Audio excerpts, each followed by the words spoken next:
ओम,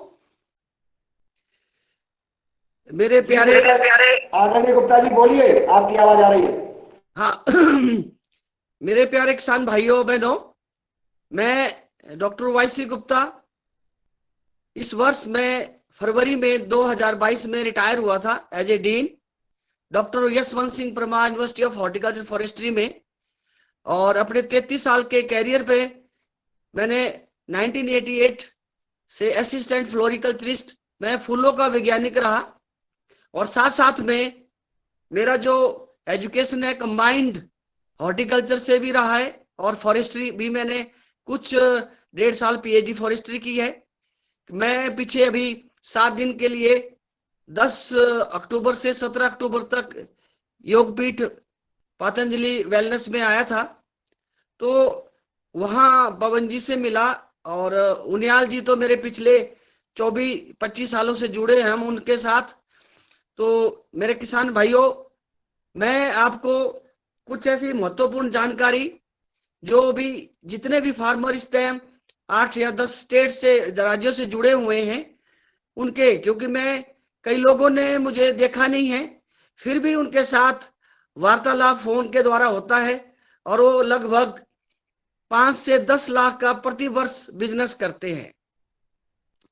फूलों की खेती भारतवर्ष में पिछले लगभग 30 साल से हो रही है।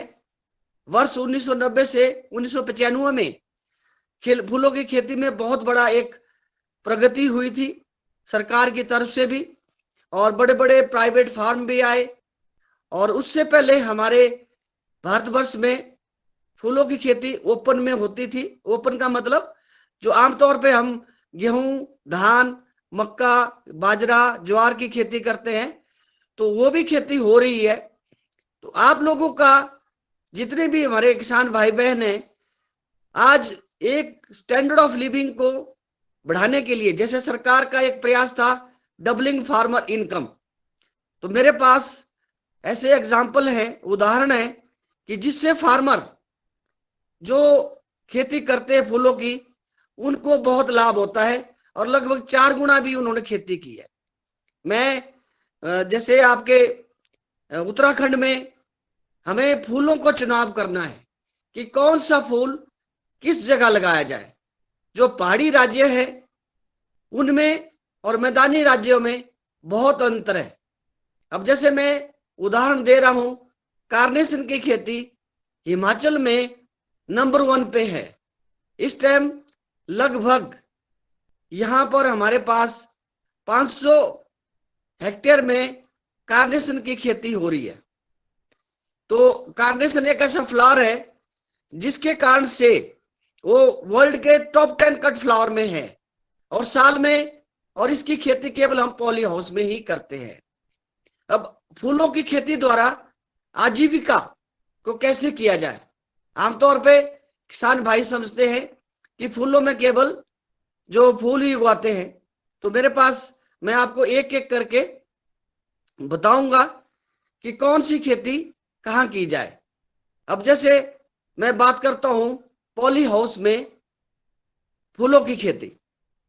पॉली हाउस में फूलों की खेती का लाभ यह है कि इसमें सारा साल आप खेती कर सकते हैं और साथ में जो फ्लावर्स ओपन में नहीं हो सकते, जैसे आपका कार्नेशन है, लिलियम है, शेड नेट हाउस में की जाती है, आपका जरबेरा है, आपका गुलाब है, इस तरह से कई ऐसे पुष्प हैं, लिसियांथस जिसको ईस्टोमा बोलते हैं, और जिप्सोफिला है, और ट्यूलिप डैफोडिल भी लोग खेती कर रहे हैं।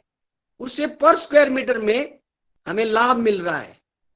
हमें जैसे कि मैं उत्तराखंड, हिमाचल के कुछ पहाड़ी जिलों की बात करता हूं, यहाँ लिलियम की खेती बहुत ही लार्ज स्केल पे हो रही है। लिलियम का फूल, अब जैसे दिसंबर में फूलों की, जैसे शादियों में सबसे ज्यादा डिमांड फूलों की होती है, 80 से 90%। तो हमें सबसे पहले फूलों की खेती करने से पहले शेड्यूलिंग ऑफ फ्लावरिंग कि कैसे उसको नियंत्रण किया जाए, किस महीने में लगाया जाए और कितने दिनों के बाद हमारी फसल आए। अब जैसे जिन किसान भाइयों को पता है कि आजकल तारा डूबा हुआ है, तो उसमें फूलों की खेती कि जो फूल आएंगे उनकी ज्यादा डिमांड नहीं है। तो इस तरह से प्लांटिंग करते हैं कि वो हमें 10-12 दिसंबर के आसपास हमें फूल मिले, जिससे कि वो फूल हमारी जो शादियां होती है समाज में वो वहां पर यूज हो सके। अब लिलियम, कार्नेशन, गुलाब, ये ऐसे फ्लावर है। जरबेरा, उत्तराखंड में काशीपुर में जरबेरा की सबसे ज्यादा खेती होती है। और आपके जो नैनीताल डिस्ट्रिक्ट है वहां लिलियम की खेती हो रही है। हिमाचल प्रदेश में जो आज जिला मंडी के पहाड़ी इलाके हैं वहां पर कार्नेशन जो है 1,60,000 स्क्वायर मीटर में लगाया जा रहा है, और एक फार्मर को 500 स्क्वायर मीटर के पॉली हाउस से लगभग 3.5 लाख का शुद्ध लाभ हो रहा है। ये मैंने वहां फार्मर के साथ 3 साल करा रहा हूं, कराया भी। और लिलियम की खेती में लगभग 20 डंडे फ्लावरिंग स्टेम जो है वो हमारे 600 रुपए के जाते हैं, लेकिन वही फ्लावर्स अगर डिमांड ना हो तो बिकते भी नहीं। तो मेरे प्यारे किसान भाइयों बहनों, आप लोगों को शेड्यूलिंग करनी है, जिसके लिए आपको जो एक्सपर्ट है उनके साथ भी मिलना है, आपको अच्छे बीजों को चुनाव करना है, ऐसी वैरायटियां लानी है। अब जैसे लिलियम की बात करता हूं तो लिलियम में ग्रुप है, एशियाटिक ग्रुप जो कि गर्म इलाके में चलता है, ओरिएंटल ग्रुप जो ठंडे इलाके में चलता है, और एलए ग्रुप जो मिला जुला होता है, और एलो भी आजकल आ चुका है। तो ये इस तरह से, क्योंकि केवल ही आप लिलियम में कट फ्लावर ही नहीं बेच सकते, आप जो है इनके बीज भी बना सकते हैं। जो पहाड़ी इलाके, जो दुर्गम क्षेत्र है, जहां ट्रांसपोर्टेशन का साधन नहीं है, वहां आप लिलियम का बीज, ट्यूलिप का बीज, डेफोडिल का बीज, ग्लेडुलस का बीज भी तैयार कराएं। मैं आपको आश्वासन नहीं, पूरा आश्वस्त करता हूं कि आपके बीज बिकवाने में आपकी मदद करूंगा। और क्योंकि आपने जो लाहौल स्पीति एरिया हिमाचल का है वहां पर ट्यूलिप की खेती की जा रही है। ट्यूलिप से बीज बेच के लगभग 30 रुपए का ट्यूलिप का बल्ब जो कि 10 से 12 साइज का होता है बिक रहा है। लिलियम का भी ऐसे ही, लिलियम का जो 16 रुपए से लेकर 32 रुपए में बिकता है। एक नया फ्लावर है जिसको कैला लिली बोलते हैं, हायसिंथ है, जो लगभग 90 रुपए से लेकर 150 रुपए का बिकता है। तो किसान भाइयों, ऐसा मत सोचो कि आप कट फ्लावर से ही सब कुछ पैदा कर सकते हैं, आपको बीज भी उत्पादन कर सकते हैं। तो जो मैं पॉली हाउस में बात कर रहा था उसमें आपको कुछ ध्यान रखने की आवश्यकता है कि जैसे पॉली हाउस का निर्माण जहां पर 160 किलोमीटर प्रति घंटे की रफ्तार से ज्यादा हवा चलती है वहां पॉली हाउस को ना लगाएं, उससे कम पे लगाएं। और जहां सारा दिन धूप रहती है वहां पॉली हाउस लगाएं। पूर्व से दक्षिण की तरफ उसका मुख रखें, और जो आप सीट लगा रहे हैं उसको आप ultraviolet resistant, UV resistant seat लगाएं। और उसके अंदर जो आपका संरचना है, स्ट्रक्चर है, वो कितना ऊंचा हो। एक तो पॉली हाउस होते हैं नेचुरली वेंटिलेटेड पॉली हाउस, जिसमें गर्म करने की और ठंडा करने की आवश्यकता नहीं होती, वो अपने आप ही नेचुरली प्राकृतिक रूप से होता है। और जो कुछ ऐसे पॉली हाउस होते हैं जो फुल्ली एटोमाइज्ड होते हैं, सेमी एटोमाइज्ड होते हैं, उसमें अंदर जो है फैन पैड सिस्टम लगा होता है। जो फैन पैड सिस्टम होता है उसमें लगभग 25% आपको ज्यादा पैसा लगते हैं, क्योंकि हर स्टेट में गवर्नमेंट जो है 80 से 85% इसमें सब्सिडी दे रही है, अनुदान दे रही है। तो आपको इसका फायदा उठाना चाहिए। आपको पॉली हाउस में जितने भी अंदर आपके ट्रैक्टर जो चलते हैं छोटे, उनका भी सब्सिडी मिल रही है, आपको ड्रिप इरिगेशन में सब्सिडी मिल रही है, आपको कोल्ड स्टोर बनाने में भी सब्सिडी मिल रही है। फूलों की खेती एक फैशन इंडस्ट्री की तरह है, जिस वैरायटी की डिमांड आज है वो कल को नहीं होगी। इसलिए आपको ये भी ध्यान रखना है कि जो किस्मों का चुनाव हो, किस किस्म की डिमांड मार्केट में। मैं आपको एक एग्जांपल देता हूं कि उत्तरी भारत में संतरी रंग के, ऑरेंज रंग के गेंदे की डिमांड होती है। जो सेंट्रल इंडिया है और पूर्वी राज्य है वहां पर जो हमारे गेंदा होता है जिसको मैरीगोल्ड बोलते हैं, उसकी डिमांड आपके जो लेमन कलर होता है, पीले रंग के फूलों की होती है। तो ये भी आपको ध्यान रखना है।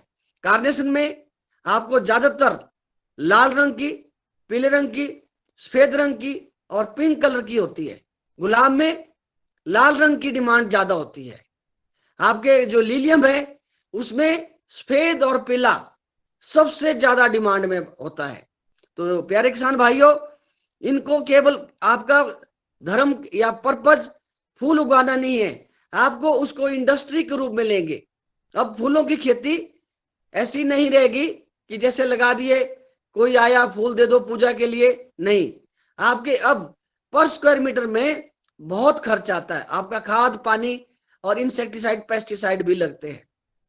जो पॉली हाउस है उसमें तापमान का नियंत्रण करना बहुत जरूरी है। जैसे गर्मियों की बात करता हूं, मार्च स्टार्ट हो जाता है तो मैदानी इलाकों में टेम्परेचर जो है 40 डिग्री सेंटीग्रेड हो जाता है। उसको ठंडा कैसे किया जाए। और सर्दियों में टेम्परेचर जो है आपके दिसंबर से लेकर फरवरी तक माइनस में भी जाने लगता है। तो आपके प्राकृतिक जो नेचुरली वेंटिलेटेड पॉली हाउस में उसको कैसे कंट्रोल किया जाए। आपको ध्यान रखना है कि उसके टॉप बेंट होते हैं, साइड बेंट होते हैं, खुलने की व्यवस्था। तो जब गर्मियों की बात आती है तो उन साइड वेंट को हम ज्यादातर खुले रखते हैं, केवल बंद तब करते हैं जब हवा चलती है।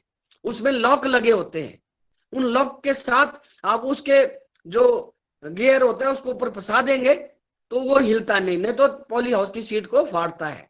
और ये भी देखा गया है कि किसान भाई पॉली हाउस की सीट थोड़ी सी फटती है तो बदलने लग जाते हैं, क्योंकि बहुत बड़ा खर्च होता है। तो इसके लिए क्या करना चाहिए, जो कतरने आपकी पॉली हाउस की बची होती है आप उनको ठीक ढंग से रख दे और फेवी बॉन्ड ले आए और एक साइड से, अंदर की साइड से एक, जैसे आपने एक तख्ती सी ली और बाहर की साइड से साफ करके उस पॉली हाउस जो फटा हुआ है उसके ऊपर जो कतरन है फेवी बॉन्ड लगा के चिपका दे। फिर ऐसी प्रक्रिया आप अंदर से जाके करें, उल्टा करें, तो आपका पॉली हाउस जो फटा हुआ है वो ठीक हो जाएगा। हम हिमाचल में तो इसको टाली कल्चर बोलते हैं कि जैसे कपड़े फट जाते थे तो उसको हम जोड़ते हैं। तो ऐसा करने से आपको पहले ही पता चल जाता है कि पॉली हाउस कहां से फटने वाला है। कई बार हमारे पड़ोसी भी हमें तंग करते हैं, वो छोटा सा जो ब्लेड होती है उससे काट देते हैं, तो उनका भी ध्यान रखें। पॉली हाउस का बार बार पॉली हाउस का दरवाजा न खोलें।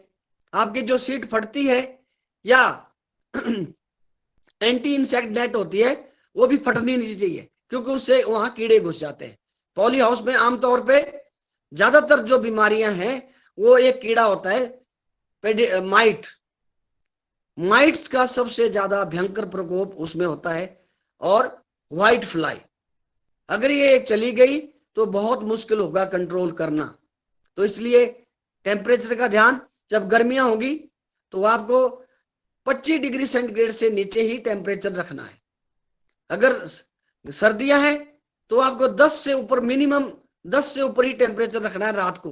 वो कैसे होगा कि आप जैसे शाम को 3 बजे पॉली हाउस की जो सीटें हैं, जो आपकी साइड वेंट है, टॉप वेंट है, उसको आप बंद कर दें एकदम। जो दिन में धूप उसमें ट्रैप हुई है, गर्मी ट्रैप हुई है, वो उसके अंदर ट्रैप हो जाएगी, बाहर नहीं निकलेगी। और पॉली हाउस को बार बार ना खोलें। उसके करने से लगभग 5 से 7 डिग्री सेंटीग्रेड का फर्क पड़ता है। अगर आप ऐसा मैनेजमेंट करते हैं तो वो और अच्छा है। कई बार हम अंदर हीटर जलाते हैं, जैसे कोई लकड़ी की व्यवस्था हो, कतरने हो लकड़ी की, अंदर जला के तसलों में जलाएं। लेकिन जब बड़ा पॉली हाउस होता तो उसमें मुश्किल होती है, तो इसलिए बुनसन बर्नर भी चलाते हैं। लेकिन जो पॉली हाउस जिनके अंदर फैन पैड सिस्टम है उसके अंदर हम जो है जो स्टीम वाली पाइप गुजारते हैं और स्टीम भी गुजारते हैं उसके अंदर, जिसके कारण से टेम्परेचर होता है और उसमें खर्च भी बढ़ता है प्रति स्क्वायर मीटर। तो इसलिए पॉली हाउस में खेती करना इतना आसान नहीं, लेकिन इतना डिफिकल्ट नहीं है। आपके माइंड में आ जाए कि मुझे कौन कौन सी क्रिया कब कब करनी है, तो आप पॉली हाउस में फूलों की खेती करें। अब ओपन में जो कि प्राकृतिक अवस्था में हमारे भारतवर्ष में हो रही है। आपको ये पता होना चाहिए कि हमें कौन से पुष्प ओपन में लगाया जाए। ओपन में लगाने वाले फूल हैं, सबसे ज्यादा आपका है तो है गेंदा, उसके बाद गुलाब, ओपन में लगाया जाने वाला गुलाब, फिर आपका एस्टर, चाइना एस्टर जिसको बोलते हैं, गुलदाउदी बहुत ही अच्छे ढंग से आजकल आपके मैदानी इलाकों में जा रही है। अभी हिमाचल प्रदेश में लोगों ने बहुत अच्छे ढंग से गुलदाउदी को, एक ऑफ सीजन कंट्रोल होता है कि सारी साल गुलदाउदी की खेती हम कब करें, कैसे करें, तो इसका भी हमारे पास टेक्निक है। इसके ऊपर विशेष चर्चा जब भी हमारे पवन जी कहेंगे, उनका आदेश होगा उनियाल जी का, तब हम उसके साथ इसके ऊपर भी बताएंगे। पॉली हाउस में हर किस्म की, जैसे कार्नेशन में है तो उसमें कार्नेशन के लिए अलग सा आधा घंटे में बोलेंगे, लेकिन मैंने आपको एक आइडिया दिया है कि हम ओपन में, पॉली हाउस में, इसको कहते हैं कट फ्लावर। कट फ्लावर में आपको क्या समझ आता है कि कट फ्लावर हम क्यों कहते हैं, आपको ये पता भी होना चाहिए। कट फ्लावर और लूज फ्लावर, लूज बिना डंडी वाले और जो दूसरे डंडी वाले, इनके ग्रेडिंग सिस्टम भी होती है, जैसे A grade, B grade, C grade जो डंडी वाले होते हैं, और उनमें हमें ध्यान रखना होता है कि ए ग्रेड के ही फूलों की संख्या ज्यादा होगी, उसका रेट भी आपको ज्यादा मिलता है। तो आपको जो बिना डंडी वाले फूल हैं, जैसे मैंने आपको कहा कि गेंदे का पुष्प है, आपका क्राइसेंथेमम भी ओपन में बिकती है, एनुअल क्राइसेंथेमम है, पेरिनियल क्राइसेंथेमम है, आपके गुलाब जो है उसकी बहुत डिमांड होती है, लूज के रूप में 250 रुपए किलो से ज्यादा बिकता है। और मैं आपको ये भी बात बताऊं कि हमारे पास एक वैरायटी थी, अब क्योंकि नौणी में मैंने नौकरी की है, मैं उसका 13 साल हेड भी रहा हूं, तो उसमें उसको एक वैरायटी आई सर्फ। जब हमने उसके पौधे फार्मर को बेचे 3 रुपए में, और डिमांड इतनी बढ़ गई, एक साल में 380 रुपए किलोग्राम उसके फूल बिके। वो सफेद रंग के फूल है और उसमें कई तरह के उसकी खेती की, उसकी डिमांड होती है, तो लोगों ने उसके पौधे 14 रुपए में भी बेचे, 14 से 25 रुपए तक बेचे, और उन्होंने उससे ही बहुत पैसे कमा लिए। क्योंकि गुलदाउदी जब आप लगाते हैं तो उसमें भी आपके पौधे फूल आने के बाद, खत्म होने के बाद फूल भी जो पौधे बनते हैं, आपने एक पौधा लगाया, आमतौर पे 5 से 25 उसमें सकर जाते हैं, तो आपके भी उसको कटिंग द्वारा तैयार किया जा सकता है। और एक पुष्प जो सबसे ज्यादा डिमांड में और भी है, वो है ग्लैडियोलस। ग्लैडियोलस भी ओपन में लगाया जाता है। आजकल मैदानी इलाकों में ग्लैडियोलस की खेती हो रही है, और ग्लैडियोलस में भी आपको डिमांड है सफेद रंग की वैरायटियों की ज्यादा, पिंक कलर की, येलो कलर की, रेड कलर की। उसमें हमें देखना है कि उसमें एक डंडी की लंबाई कितनी है। उसकी लंबाई लगभग 70 सेंटीमीटर से ज्यादा होगी तो डिमांड होगी। 120 सेंटीमीटर तक भी मैंने, और 150 सेंटीमीटर तक भी मैंने ग्लैडियोलस की जो डंडी देखी है और मैंने खुद तैयार की है। मेरे अपने हाइब्रिड भी है। मैं बाद में जो हमारे माननीय पवन जी हैं, कुलदीप जी, कुछ बात करूंगा अपने जो चीजें हैं उनसे शेयर करने की, जिससे कि आपको ज्यादा से ज्यादा लाभ मिल सके। तो अब गेंदे की खेती की बात, आपने पिछले 15 सालों में एक सुना होगा कि एक लड्डू गेंदे की डिमांड ज्यादा बढ़ रही है। वो हमारा, जैसे हम लड्डू खाते हैं मोतीचूर का लड्डू, उस तरह के साथ उसके फूल होते हैं, उसकी डिमांड मार्केट में ज्यादा है, और वो हाइब्रिड है और कटिंग द्वारा लगाया जाता है। और वो बंगाल है, कलकत्ता में उसके फार्मर है, तैयार करते हैं। मैंने पहली बार हिमाचल में वर्ष 2006 से लड्डू गेंदे की खेती कराई। अब लोगों ने खुद भी इसकी कटिंग कैसे तैयार हो वो भी कर रहे हैं। किसान भाइयों, आपको मेरी क्योंकि पीएचडी गेंदे में ही है, मैंने कुछ इसके वैरायटियां निकाली थी, IRI पूसा संस्थान नई दिल्ली, IRI, उसमें दो वैरायटियां थी, पूसा नारंगी गेंदा और पूसा बसंती गेंदा। पूसा नारंगी गेंदा जो है उसकी डिमांड मार्केट में इसलिए भी ज्यादा है क्योंकि वो संतरी रंग का है। संतरी रंग का जो गेंदा है उसमें से पिगमेंट निकाला जाता है। पिगमेंट उसको निकाल के कैरोटीनॉइड्स बोलते हैं, और वो उसकी कई दवाइयां बनाई जा रही है। उसकी खेती केरला में एर्नाकुलम में होती है, और वहां पर 5,000 हेक्टेयर एरिया में एक उसकी खेती हो रही है। और उसको जो है उसका पिगमेंट निकाल के फॉरेन में भेजा जाता है। अब वो पिगमेंट कहाँ यूज होता है, इसका भी हमारे पास पूरा ज्ञान है। उस पिगमेंट को जो हमारे पास व्हाइट लेग हॉर्न ब्रीड है मुर्गियों की, क्योंकि वो बिना मुर्गे से मैटिंग किए बिना ही अंडे देती है, तो उसका क्या करते हैं कि वो अंडे जो है, एग योक जो होता है उसका सफेद रंग का होता है, जिसको लोग पसंद नहीं करते। अब क्या बात हुई, वैज्ञानिकों के अनुसार जो उनकी फीड है, वो जो आपने कैरोटीन निकाला है, ल्यूटिन निकाला है, उसको उसमें मिला देते हैं और उस फीड को मुर्गियों को खिलाते हैं। और मुर्गियां जब अंडे देती हैं, उन अंडों के जो एग योक है वो पीले रंग का, संतरी रंग का हो जाता है, और उसमें वैल्यू एडिशन हो जाती है कि जो कोलेस्ट्रॉल है वो भी कम हो जाता है। तो आप देख सकते हैं ये 3 लाख रुपए किलो इसकी डिमांड है, प्रति किलो के लगभग बिकता है। तो केवल गेंदा कट फ्लावर के रूप में नहीं है, गेंदा जो है आपके उसमें हम जो आपके वैल्यू एडिशन के रूप में भी यूज किया जा रहा है। जिस खेत में गेंदा लगता है उस खेत में निमेटोड्स नहीं आते। आपके घर में जहां जहां भी नींबू के पौधे, खट्टे के पौधे हैं या आम के पौधे हैं, कई बार उसमें फल नहीं आते, फूल नहीं आते। तो उसकी जमीन को अगर देखा जाए, सैंपल लिया जाए, तो उसके अंदर निमेटोड्स होते हैं।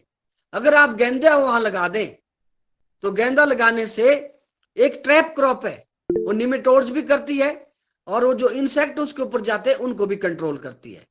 और मैंने एक यहाँ 2002 में एक एक्सपेरिमेंट किया था। जिन लोगों को बंदरों ने परेशान कर रखा है, जैसे मक्की की खेती हो रही है, तो अगर आप जो लंबी वैरायटी गेंदे की होती है, जिसको हम अफ्रीकन गेंदा कहते हैं, अफ्रीकन मैरीगोल्ड, उसको चारों तरफ लगा दें। कोई भी वैरायटी स्पेसिफिक नहीं है, लेकिन लंबी वैरायटी होनी चाहिए, टॉल। 5-6 लाइनें खेत के चारों तरफ लगा दें, और जब भी फ्लावरिंग में आएगी, मेन फसल भी फ्लावरिंग और फ्रूटिंग में होगी, जैसे मक्की की फसल है, उसमें बंदर घुसते हैं पहली बार, और जब उनके पेट में फूल और उसके पत्ते लगते हैं तो उनको एलर्जी हो जाती है और वो खुजलाते हैं, और फिर उस खेत में धीरे धीरे कम आना शुरू कर देते हैं। तो ये भी एक हमने एक्सपेरिमेंट किया। मेरे कुछ फार्मर है हिमाचल में, उन्होंने लगाया। और क्योंकि गेंदे की खेती, गेंदे के ऊपर मैं काफी देर तक बोल सकता हूं, तो थोड़ा सा समय का भी अभाव है कि और भी लोगों ने जुड़ना है। तो आपको जहां भी मच्छर के अंडे होते हैं उसमें जंगली गेंदा या गेंदा जो आमतौर पे हम लगाते हैं उसके पत्ते पीस के उसके अंदर डाल दें, वो मच्छर के अंडे खारे खत्म हो जाते हैं। जिनको कभी चोट लग जाती है, आप साफ से स्थान पे उसको पीस के उस चोट को उससे भर दें, वो जुड़ जाता है। और जिनको जैसे माता बहनों को कई बार लिकोरिया की प्रॉब्लम होती है, संतरी रंग के गेंदे के फूलों को सुखा के उसकी चाय पिए। उसकी चाय पीने से उसमें ना दूध डालना, ना पत्ती डालनी, ना चीनी डालना है, आपने बॉईल करके उसको पानी को पीना है। तो आपकी स्किन कभी भी खराब नहीं होगी, आपके लीवर ठीक हो जाएगा, पैंक्रिया ठीक हो जाएंगे, हार्ट बिल्कुल ठीक रहेगा, और लिकोरिया की प्रॉब्लम भी सही हो जाएगी। तो आप गेंदा केवल एक हमारे जीवन में, भारतीय के जीवन में हर तरह से पैदा होने से लेकर मरने तक जुड़ा हुआ है, और इसकी कॉस्ट ऑफ कल्टीवेशन भी कम आती है। केवल आपको जो आप गेंदा, लड्डू गेंदा है, उसकी डिमांड ज्यादा है, तो उसके पौधे अगर आप, उसका भी हम आपको अलग से बता देंगे। तो ये तो केवल कट फ्लावर की और लूज फ्लावर की कल्टीवेशन है। बाकी कल्टीवेशन जो होती है हमारे पास, नर्सरी मैनेजमेंट, बीज उत्पादन, पंजाब राज्य पूरे देश में सबसे ज्यादा बीज उत्पादन कर रहा है। कभी भी आप भाइयों को मौका लगे तो मैं आपको अपना नंबर भी दूंगा, तो आप वहां पर पटियाला में, मोगा, संगरूर डिस्ट्रिक्ट में बहुत बड़े बड़े फार्म है, आप उसमें जाएं और वहां हमें उन लोगों को जो उसके ओनर है उनसे बात भी करूंगा कि हमारे फार्मर आ रहे हैं। तो अगर पतंजलि के माध्यम से आप लोगों का कोई ऐसा हो जाए तो मैं भी आपको कंपनी कर सकता हूँ। फरवरी मार्च में वहां फूल आएंगे और वो बाई बैक आपके जैसे आपको पौधे भी देते हैं। अगर आपने बीज उत्पादन करना है तो डॉक्टर अलारंग है, पंजाब एग्रीकल्चर यूनिवर्सिटी में प्रोफेसर हेड थे प्लांट ब्रीडिंग एंड जेनेटिक्स के, उनका काफी बड़ा फार्मर है। वो कॉन्ट्रैक्ट फार्मिंग भी कराते हैं और आपसे बीज भी लेते हैं अपने मार्गदर्शन में। तो इस तरह से आप बीज उत्पादन भी कर सकते हैं, क्योंकि हाइब्रिड बीज उत्पादन कुछ ऐसे फार्मर होने चाहिए जो टेक्निकली साउंड हो, उनको भी हम करा सकते हैं। और आपका जो नर्सरी उत्पादन है, जो जो बड़े बड़े शहर हैं जैसे देहरादून है, हरिद्वार है, आपका चंडीगढ़ है, आपका दिल्ली है, जहां जहां सोनीपत के नजदीक या मध्य प्रदेश में है या झारखंड में रांची में मैं गया हूं, मेरे काफी मध्य प्रदेश में भी ग्वालियर, भोपाल और जहां चित्रकूट, यहाँ पर भी कुछ फार्मर मेरे कंट्रैक्ट में है। तो आप सोच सकते हैं कि नर्सरी राजस्थान में जयपुर में मिस्टर मीना जी हैं, वो पिछले 25 साल से जुड़े हुए हैं केवल टेलीफोन के माध्यम से। वो लगभग 7 से 10 लाख रुपए का बिजनेस साल में करते हैं। तो मेरे किसान भाइयों, मैंने 33 साल जॉब की है और बहुत ही एक फार्मर के बीच में उनका मुझे सहयोग मिला, उनसे मुझे प्यार मिला। और इसलिए मिला क्योंकि उनके साथ जो भी मैंने बोला वो किया और उनको लाभ प्राप्त हुआ। आपकी फूलों की खेती केवल ऐसी नहीं है कि आपने लगा दिया फिर आपने छोड़ दिया, नहीं, आपको 100% टाइम देना पड़ेगा। तो इसलिए आप लोग फूलों की खेती से जुड़े। और फूलों की खेती का सबसे बड़ा लाभ और भी है जो इनडायरेक्ट है। अगर आप फूलों को देखते हैं, जब कोई भी फ्लावर देखते हैं, लॉन देखते हैं या कोई गार्डन देखते हैं, जो भी हमें मानसिक तनाव है वो एकदम दूर हो जाता है। तो आपके साथ आपके पास जब घर में फूल लग जाएंगे, आपके खेतों में लग जाएंगे, तो तनाव की तो बात ही नहीं है। तनाव केवल आप लोगों के माइंड में होता है कि यार इसकी मार्केटिंग कैसे की जाए। मार्केटिंग में भी व्यवस्था हो रही है। अब जैसे हिमाचल में यहाँ परमाणु, सोलन जिले में परमाणु में फूल मंडी बन गई है। मैंने अपने होते हुए कई बार ऐसा प्रयास किया था कि जैसे अब हमारे पास देहरादून है, देहरादून सेंट्रल प्लेस है, वहाँ एयर भी, वहां पर भी, या चंडीगढ़ के पास भी, तीनों स्टेट की एक कंबाइंड फूलों की मंडी बनाई जाए जहां विदेशों के लिए भी और भारतवर्ष में भी भेजा जाए। तो इसमें सरकार को तो पहल लेनी ही है, लेकिन जो हमारे फार्मर है, क्योंकि उनके फायदे के लिए उनको भी अवेयर होना है। भारतवर्ष में पहली फूलों की जो मंडी थी, जैसे नीदरलैंड में आल्समेर में है, वैसे ही मैंने वर्ष 1998 में देखी है। वो वहां बेंगलोर में है, वहां पर भी लोग सब सुबह 4 बजे से फूलों की बिक्री स्टार्ट हो जाती है और ऑक्शन होती है, उसकी नीलामी। अभी दिल्ली में भी महरौली में चली गई है, वहां उत्तर प्रदेश में ग्रेटर नोएडा में भी फूलों की मंडी है, तो और जगह भी छोटी छोटी है। लेकिन हमें समझना पड़ेगा कि फूलों को जब हम काट के ले जाते हैं, वो आपकी सिरदर्दी सबसे ज्यादा है। आपको उसको मिट्टी में नहीं रखना है, आपको उसको पैक करना है, ढंग से पैक करना है। तो जैसे पुराने पिछले 25 साल पहले होता था कि जैसे मेरठ से गेंदा आ रहा है, उनको बोरी में भर दिया, जैसे आलू भरते हैं, ऐसे ही आपके ग्लैडुलस आ रहा है, ऐसे ही जो आपका ट्यूब रोज है, रजनीगंधा, वो भी बहुत अच्छा फ्लावर है ओपन के लिए। उसके बहुत ही अच्छे पूना में हाइब्रिड निकले हुए हैं, उनसे भी आपकी बात कराई जा सकती है। तो मेरा कहने का मतलब, अब फूलों की खेती केवल एक ना करने वाला काम नहीं है, आपको फूलों की खेती में लाभ हो रहा है। मेरे पास एक नहीं, हजारों सौ के हिसाब से एग्जाम्पल है। केवल आपको इसमें जुड़ना है। और जब जब भी कोई भी आपकी समस्या है, मैं आपको अपना नंबर दे रहा हूं, 941819410890208902 डॉक्टर वाईसी गुप्ता। आप कभी भी मुझे फोन कर सकते हैं, क्योंकि मुझे टाइम 7:30 का मिला था, तो मैं दूसरों के किसी के जिनके भी आगे भाषण है उसमें एनक्रोच नहीं करना चाहता हूं। आप सबका और माननीय पवन जी का और उनियाल जी का बहुत बहुत धन्यवाद आपसे जुड़ने के लिए।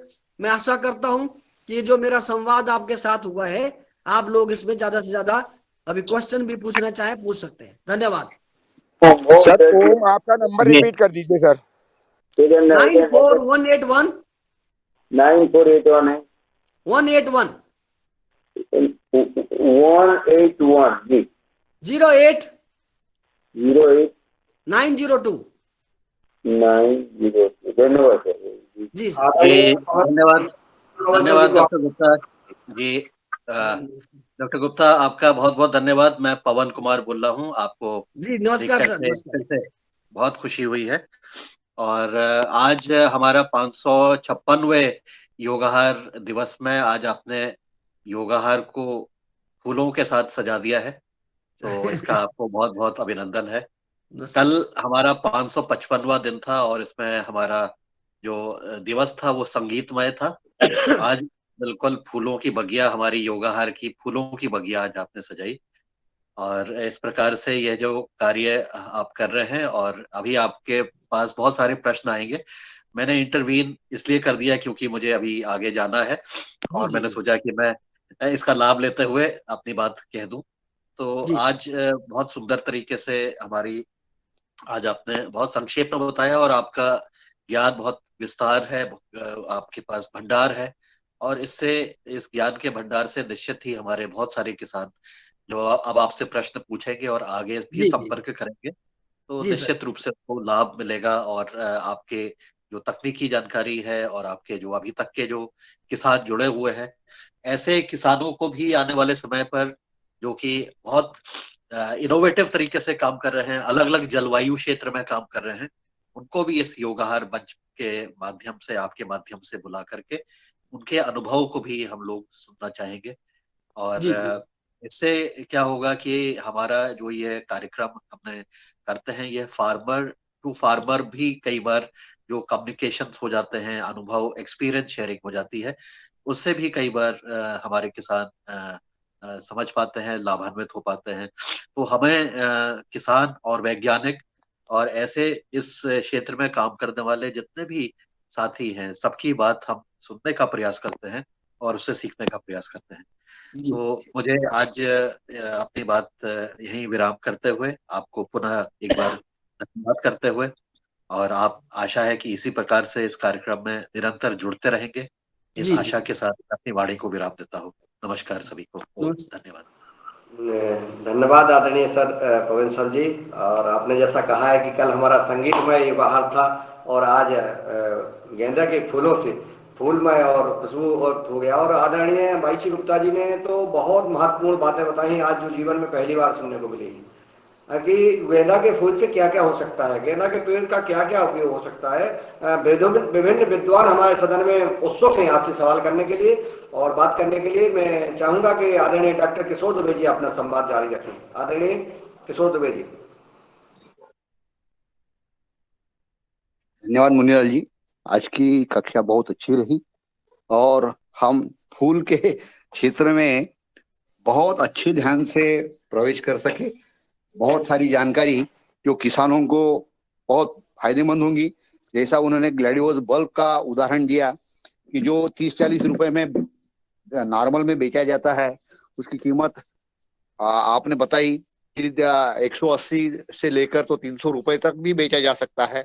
वो दूसरी चीज है उन्होंने बताई जो लिलियम कि का है, ट्यूलिप डैफोडिल। ग्लैडियोलस का तो आजकल 5 से 7 रुपए है हाँ और सॉरी, उसमें उसमें ग्लैडियोलस का ज्यादा जो संख्या होती है। हाँ दूसरी चीज का जो बोला है। और दूसरी महत्वपूर्ण चीज जो बोली है कि कई प्रकार के बीज बनाए जा सकते हैं फूलों के खेती में। और जी उन्होंने जो एक मुझे बहुत दिल को छूने वाली बात बोली, उन्होंने बोला मैं आश्वासन नहीं आश्वस्त करता हूँ। यानी ये बहुत बड़ी चीज हमारे मार्केटिंग के लिए है कि सिर्फ बनाओ और उसको मार्केट में बेचो, ऐसा नहीं।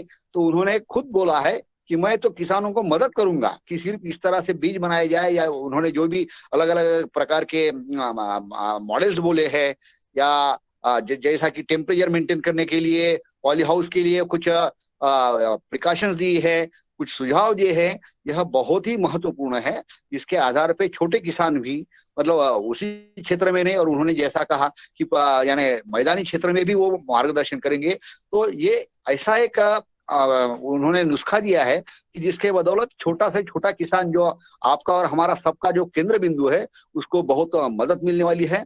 मैं निश्चित रूप से योगाहार मंच के माध्यम से और हम सभी की तरफ से सर मैं आपको धन्यवाद देता हूँ और मेरे वाणी को विराम करता हूँ। धन्यवाद। नमस्कार जी धन्यवाद आदरणीय डॉक्टर किशोर दुबे जी।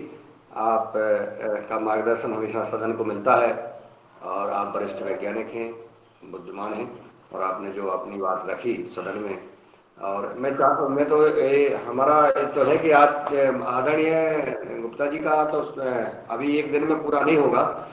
आपके पास जैसा कि आदरणीय पवन सर जी ने बोला कि भंडार है, और हम चाहेंगे आदरणीय रमेश चंद्र मेहरा जी होशंगाबाद से अपना बात रखना चाहते, सादर जी। आमंत्रण। जी ओम सर, ओम। आपको बहुत बहुत धन्यवाद सर। आज आपने बहुत अच्छी जानकारी दी सर। अभी हमारे योगाहार के माध्यम से ही एक सज्जन हमें मिले, जो अशोक व्यास जी है मुंबई से। जी उन्होंने सर मध्य प्रदेश नर्मदापुरम में आकर के 28 किसानों के साथ वो एक मतलब कोऑपरेटिव बेस पे 28 किसानों को संगठित किए और उनके उत्पादन को वो स्वयं बिकवा रहे हैं। सर ऐसा ही यदि आप हमें मार्गदर्शन करें तो हम 10-20 किसान इकट्ठे हो जाएं और आपके मार्गदर्शन में काम करें और आपके मार्गदर्शन में ही इन फूलों की बिक्री हो। सबसे महत्वपूर्ण है इनका बेचना और जी उस चीज को समझना। अभी फूलों की खेती हमारे लिए बिल्कुल नई है, तो इसमें मार्गदर्शन की जरूरत पड़ेगी। हम किसानों को इकट्ठे कर सकते हैं, आप हमें मार्गदर्शन दें और इनके बेचने की व्यवस्था कराने की कृपा हो सके तो बहुत अच्छा जी जी रहेगा जी। मैं रमेश जी आपको विश्वास दिलाता हूं कि मैं सबसे पहले चाहूंगा कि आप कहाँ ये खेती करना चाहेंगे। नर्मदापुरम मध्य प्रदेश होशंगाबाद। अच्छा जी।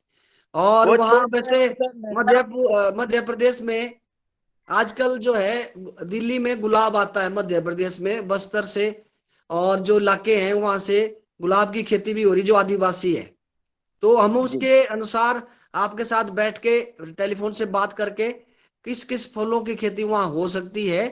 मैं वैसे इस वर्ष मेरा एक स्टूडेंट मध्य प्रदेश में principal chief conservator of forest है, जी। सबसे बड़ा अधिकारी है पूरे मध्य प्रदेश में, मिस्टर पुरुषोत्तम लाल। तो जी उन्होंने मुझे बुलाया भी है फैमिली के साथ। तो अगर समय मिला तो वहां भी देखेंगे, कोई ऐसा नहीं है। आप खेती जी करने वाले बनो। और आपके तो जी मध्य प्रदेश में इतने मंदिर हैं कि वही डिमांड पूरी हो जाएगी। केवल फूलों को जी चुनाव करने की आवश्यकता है, और फूलों में भी उनकी वैरायटियां कौन कौन सी लगाई जाए, ये सबसे बड़ी जी बात है। तो आपके फार्मर को भी ट्रेन कर दूंगा। आपके जितने भी लोग हैं, ये मेरा भी सौभाग्य होगा कि हमने जो भी सीखा वो वास्तव में फार्मर तक जाए और उनकी आजीविका ऊंची हो, खूब उनके जी पैसे जी बढ़े और उनके बच्चे पढ़े, तो उससे हमें बहुत अच्छा लगेगा। जी जी जी सर, हम बिल्कुल यहाँ पर प्रयास करेंगे। और आप जी यहाँ जब भी समय निकाले, आपके रहने की उचित व्यवस्था होगी। आप 2 दिन 4 दिन रह सकते हैं। किसानों को हम इकट्ठा करेंगे, ऐसा हम जी आपसे वादा जी जी करते हैं सर। करेंगे सर, करेंगे। जी जी ओम ओम। ओम। जी धन्यवाद आदरणीय रमेश चंद्र मेहरा जी। आपने आदरणीय गुप्ता जी को आमंत्रित किया मध्य प्रदेश की धरती पर, और उन्होंने कहा भी कि मैं आऊँगा, और उन्होंने कहा है कि जो मुझे ज्ञान है वो किसान तक यथार्थ पहुँचे, ये बहुत बड़ी भावना है। और आपके इस भाव को पतंजलि किसान सेवा समिति मध्य प्रदेश प्रणाम करती है और आमंत्रित करती है कि हमारे किसान मध्य प्रदेश के किसान जो चाहते हैं, क्योंकि फूलों की खेती अब हमारे यहाँ कम हो रही है और अनुभव के आधार में, अनुभव के अभाव में, और मैं चाहूँगा कि आपके मार्गदर्शन में ये किसान समृद्ध बने। जी और मैं हिमाचल प्रदेश से ही हमारे डॉक्टर डी शर्मा जी जुड़े हुए हैं। मैं चाहूँगा कि वो अपनी बात रखने का कष्ट करें। जी जी जी। आदरणीय शर्मा जी। हाँ जी Sharma ji. Good morning good morning doctor साहब। Good morning. आज आज आप इस हमारे इस योगाहार कार्यक्रम में आए हैं डॉक्टर साहब। सर नमस्कार। आपका बहुत बहुत स्वागत है। मैं बहुत पिछले कोई 1 साल से जुड़ा हूँ। जी सर। 1 साल नहीं, 5-6 महीने से। जी। और आज मैंने सुबह देखा, दिनेश जी ने आपका डाला था कि आप आज हमारे इस योगाहार कार्यक्रम में किसानों को अपना जो अनुभव है वो देंगे। जी सर। आपको मेरा बहुत बहुत नमस्कार, आपका इसमें स्वागत है। और डॉक्टर साहब, जैसे ये कार्यक्रम चल रहा है, ये किसानों के लिए बहुत ही एक इम्पोर्टेंट प्रोग्राम है, और किसान इस कार्यक्रम के माध्यम से अपनी खेती बाड़ी में जो है नई नई तकनीकें, नई नई टेक्निक्स का उन्हें आभास होता है। और आपका जो अनुभव है, आपने तो विश्वविद्यालय में बहुत काम किया है, किसानों के लिए किया है। और आपका मेरे ख्याल से जो हमारा विश्वविद्यालय फ्लोरिकल्चर जो विभाग में आपने अपना योगदान दिया है, और पूरे हिमाचल प्रदेश के ही नहीं, पूरे भारतवर्ष के किसानों के लिए आपने बहुत कुछ किया है। इसके लिए मैं आपको बहुत बहुत मुबारकबाद देता हूं। और भविष्य में जो ये कार्यक्रम चल रहा है, आशा रखता हूं कि आप जरूर इसमें जुड़े रहेंगे। यही मेरा आपसे निवेदन है, रिक्वेस्ट है।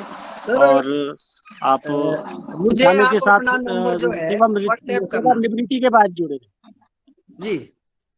हाँ जी, हाँ जी। ठीक है सर, नमस्कार सर। तो यही मैंने आपका वेलकम है सर। Thank you. धन्यवाद। धन्यवाद आदरणीय डीडी शर्मा जी। आपने कहा है कि आदरणीय गुप्ता जी आप हमारी योगाहार कार्यक्रम में जुड़े, आपका स्वागत है। ये अपनत्व की भाव डॉक्टर डीडी शर्मा जी हमेशा जो है इस जब से जुड़े हैं, जैसे आज गुप्ता जी जुड़े हैं, इसी प्रकार से आदरणीय डीडी शर्मा जी को चीफ गेस्ट के रूप में एक दिन आमंत्रित किया था आदरणीय दिनेश सेमवाल जी ने, और उस दिन से लगातार प्रतिदिन आप इस योगाहार कार्यक्रम में जुड़ते हैं, किसानों को मार्गदर्शन दे रहे हैं। आप सबका बहुत बहुत शाबाश। मैं आदरणीय शरद वर्मा जी को निवेदन करता हूं कि वो आए और अपनी बात आदरणीय गुप्ता जी से रखें। जी, सदन को कोटि कोटि प्रणाम। आज सर ने जो मुख्य अतिथि ने फूलों की जो जानकारी दी, वो बहुत सदन के लिए बहुत महत्वपूर्ण थी। और जो मेहरा साहब ने उन्हें इनवाइट किया है नर्मदापुरम, और तो उसके लिए हम भी चाहेंगे कि वो आए। और जो आप सर जो बता रहे थे कि जैसे अंडे का वाइट कलर वो मुर्गी के जो मैरी गोल्ड से पीला हो जाता है, तो ये एनएचबी में मीना साहब जो डायरेक्टर हैं, उन्होंने मुझे भी ये बताया था कि इस टाइप के प्रोजेक्ट लगे हुए हैं। जी। तो एनएचबी नेशनल हॉर्टिकल्चर बोर्ड में इसके प्रोजेक्ट भी लग सकते हैं, ऐसा उन्होंने बताया था। तो सर इस विषय में कुछ जानकारी आपके पास हो तो बताएं। हाँ, इसका तो मैंने जैसे आपको कहा कि सबसे बड़ी बात है कि संतरी रंग की वैरायटियां होनी चाहिए। संतरी रंग की जो वैरायटी होती है वो है पुसा नारंगी गेंदा। जब इसमें पीएचडी कर रहे थे तो मेरी एक जूनियर थी, उसने भी इसमें सबसे ज्यादा ल्यूटिन की मात्रा पाई थी, और वो पुसा इंस्टीट्यूट नई दिल्ली से मैं आपको दिलाने में मदद कर दूंगा। और दूसरा, उसमें एक स्टेज ऑफ हार्वेस्टिंग होती है, जब फूल ताजा होता है तब निकालते हैं। ये भी थॉमसन कंपनी है केरला में, एर्नाकुलम में थॉमसन। आप उसकी वेबसाइट में देखना, मेरे पास पूरी डिटेल नहीं है। वो इसको प्रोड्यूस करते थे। और क्योंकि गेंदा अगर आपने निकालना भी नहीं है तो आप मुर्गियों को जो संतरी रंग के फूल हैं उनको थोड़ा सा पीस के अपने आप हाथों से डाल दें, तो उससे भी आपको एक प्रैक्टिकली एग्जाम्पल मिल जाएगा कि वास्तव में सच्ची बात है कि नहीं है। जिनके पास जो व्हाइट लेग हर्न, जो विदेशी मुर्गियां हैं, बिलायती मुर्गियां हैं, उनको उसको खिलाएं, और आप देखेंगे कि वो एग योग जो है बिल्कुल संतरी हो जाएगा। और अंडे का भी बाहर का जो छिलका है उसमें भी कुछ कलर में फर्क आता है। तो आप इसमें कोई ऐसी बात नहीं है। ब्राउन कलर से आने लगा है सर, थोड़ा काले टाइप का ब्राउन कलर का आने लगा है। तो लोगों को जो अंडे के अंदर जो जैसे थोड़ा सा ब्राउन भी, जैसे काले कलर में ना, हाँ जी, वो भी एक प्रॉब्लम आ रही है आजकल सर। तो आप वो उसमें जैसा हो सकता है कि मुर्गी का जो सिस्टम है उसमें खराबी हो, क्योंकि वो तो पोल्ट्री जो वेटरनरी साइंस का है वो जी बता सकता है। तो आप उसको खिलाएं तो खिलाएं जी जो नहीं गेंदा आपका सर, आपका आजकल मैं गेंदा वो मिलते कितने मैदानी इलाकों में। जी गेंदा जो है मैदानी इलाकों में है, आजकल खिल जी रहा सर है। आप उसको निकाल के उसको थोड़ा सा जी चॉप करें, जैसे हम चारा काटते हैं, और उसमें फीड में डालें। आप देखो उसका क्या बहुत ही अच्छा नहीं सर, रहेगा। मैं एक एनएचबी नेशनल हॉर्टिकल्चर बोर्ड के एक सेमिनार में ज्वाइन हुआ था, जी तो उसमें उन्होंने बताया कि ये प्रोजेक्ट आप एनएचबी के द्वारा भी डाल सकते हो, नेशनल हाँ, वहाँ हॉर्टिकल्चर बोर्ड के द्वारा। एनएचबी में मेरे काफी क्लास फेलो भी हैं। एक मीना यहाँ से, सर थे हमारे। हाँ जी, एक मिस्टर योगेंद्र है, वहाँ पीलीभीत से है वो।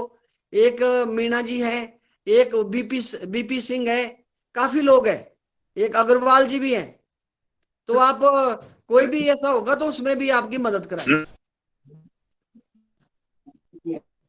ठीक है सर जी। आदरणीय रामकृष्ण जी रघुवंशी जी जी, जी आदरणीय रामकृष्ण रघुवंशी जी बहुत ही हमारे ऊर्जावान और उत्कृष्ट किसान हैं और एक वैज्ञानिक के रूप में काम कर रहे हैं किसान। और मैं डॉक्टर रामकृष्ण रघुवंशी जी को आमंत्रित करता हूँ अपनी बात रखें। जी ओम। ओ हाँ, आदरणीय यादव साहब को भी धन्यवाद। और आज जैसे कि सर ने फ्लोरिकल्चर के बारे में, मैरीगोल्ड और इसकी फार्मिंग के बारे में बताया, तो अभी मैं डॉक्टर साहब से ये पूछना चाहता था कि डॉक्टर साहब, अभी ये मैरीगोल्ड का जो कलकत्ता वाला गेंदा आता है, जी, तो क्या हम लोग उसके सीड प्रोड्यूस कर सकते हैं? नहीं नहीं, वो ऐसा होता है, उसकी लाइनें होती है। मेरा इसलिए जी ब्रीडिंग का काम था पूसा में, तो जी वो लाइनें आपके पास नहीं है। वो एक लाइन होती है एमएस लाइन, मेल स्ट्राइल जी लाइन, जी वो भी आपको आपके पास होनी चाहिए।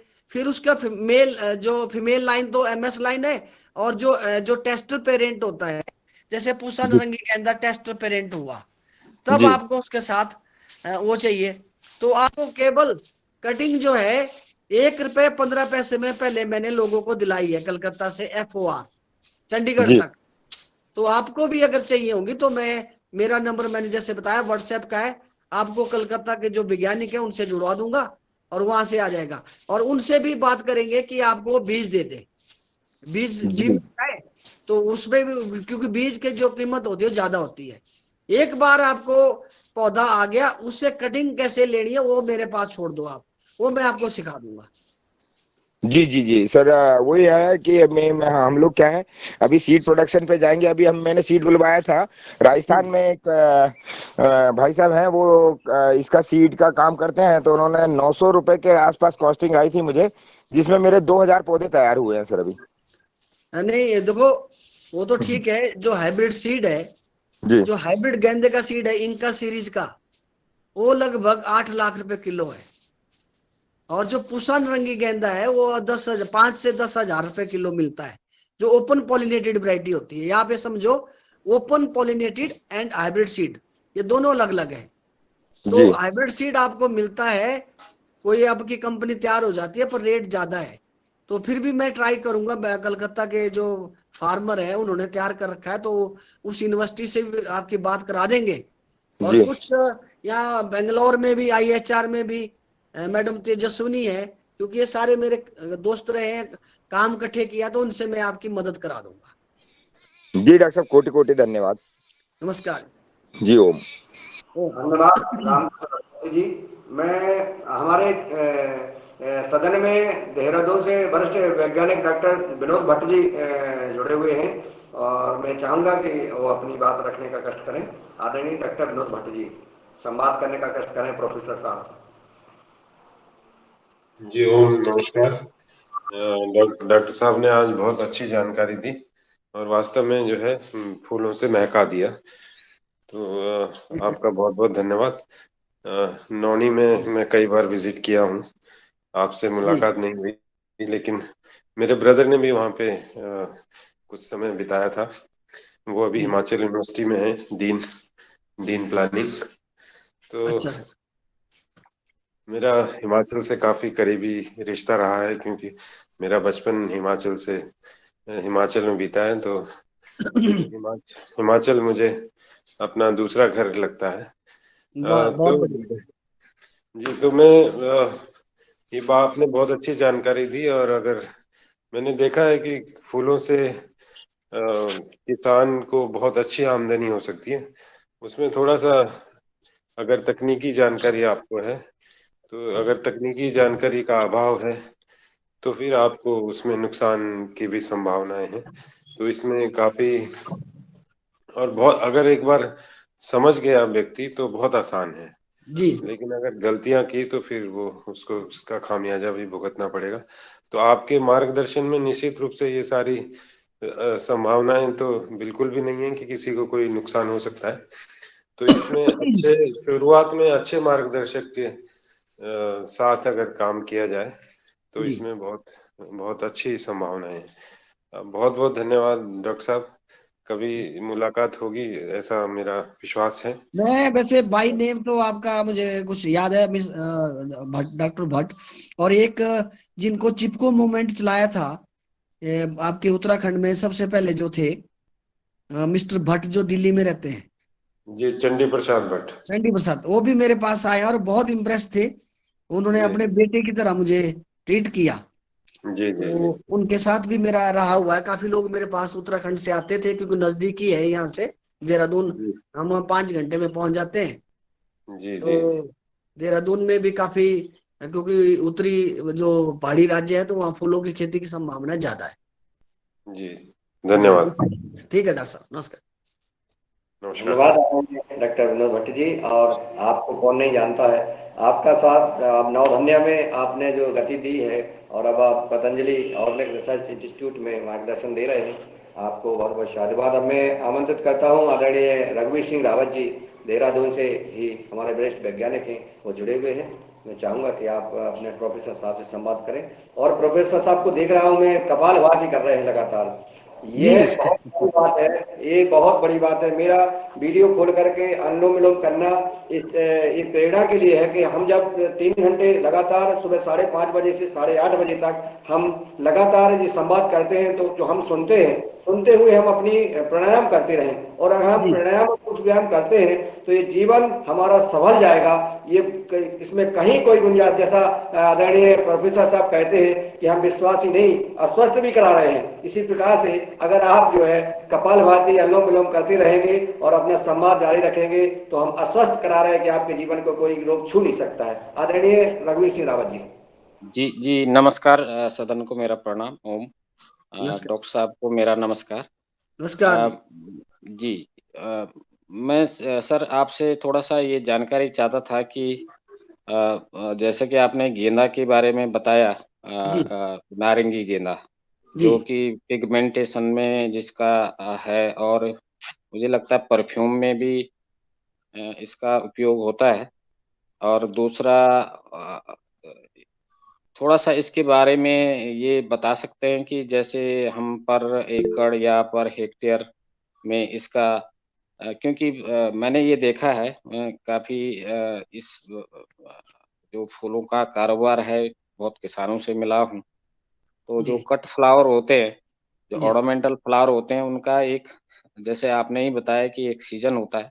जी शादियों का सीज़न ज़्यादातर, और फिर अगर वो सीज़न नहीं है तो फिर वो फ्लावर जो है बहुत कम रेट पे बिके। यहाँ तक कि कार्नेशन भी मैंने देखा ₹1 का बिकता है जब सीज़न नहीं होता है। नहीं नहीं, 50 पैसे तो का, 10 रुपए का, 50 10 पैसे का पैसे, जी। हाँ, बिल्कुल वो बिल्कुल ठप ठप पड़ जाता है।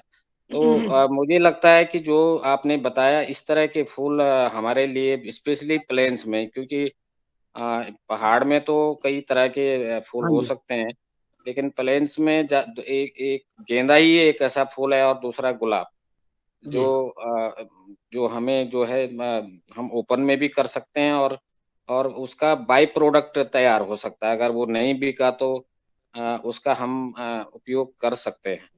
तो गेंदा के बारे में मैं थोड़ा-सा और विस्तार से जानना चाहता था कि अगर वो एक तो वो फ्लावर कट फ्लावर तो ठीक है, फ्लावर के रूप में तो बिकता ही है। मंदिर है या कोई भी रिलीजियस प्लेस है, वहाँ पे जी ये उसके नज़दीक जी। जो किसान है वो उसका फ़ायदा ले सकते मैं हैं।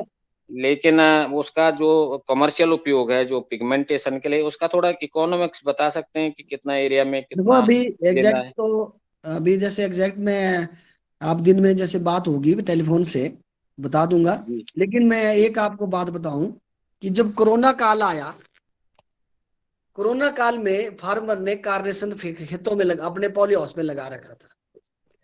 अब फूल नहीं बिक रहे थे, और फूल जो है उन्होंने क्या किया कि अपने गाय को खिलाए, भैंसों को खिलाए, और आप हैरान होंगे कि दूध की गुणवत्ता ही बदल गई, और बहुत ही अच्छे, क्योंकि उसमें एंटीऑक्सीडेंट ज्यादा होता है।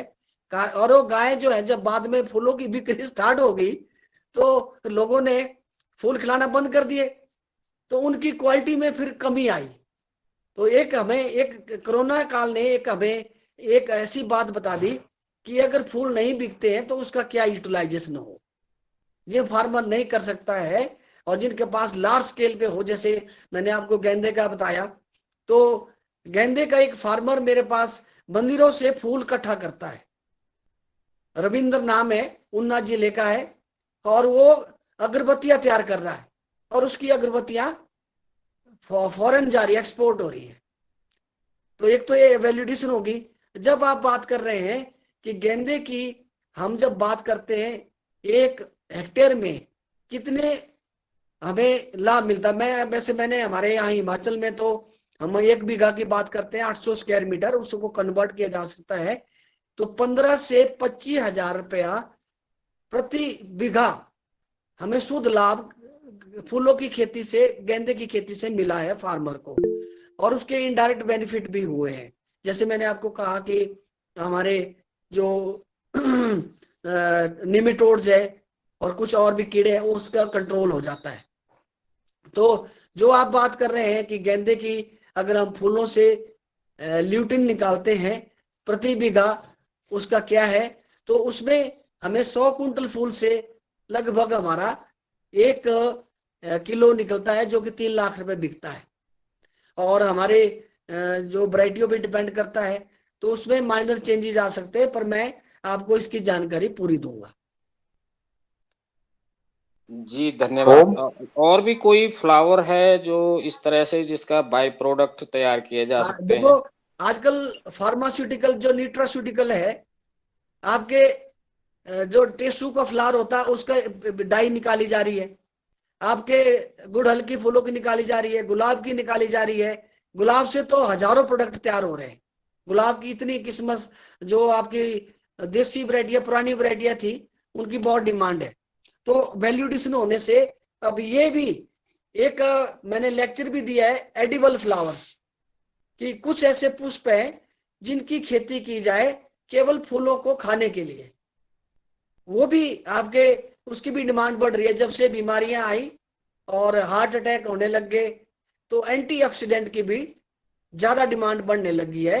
और जो हमारी मिठाइयां हैं उसमें एडिबल कलर डाले जा रहे हैं, और कपड़ों को भी रंगा जा रहा है, जैसे कैलेंडुला के फ्लावर है। तो ये चर्चा इसमें भी पूरी तरह से हो सकती है, समय का थोड़ा सा अभाव है, तो लेकिन फिर भी मैं इसमें आपको पूरा जानकारी देने की कोशिश करूंगा। जी धन्यवाद। नमस्कार।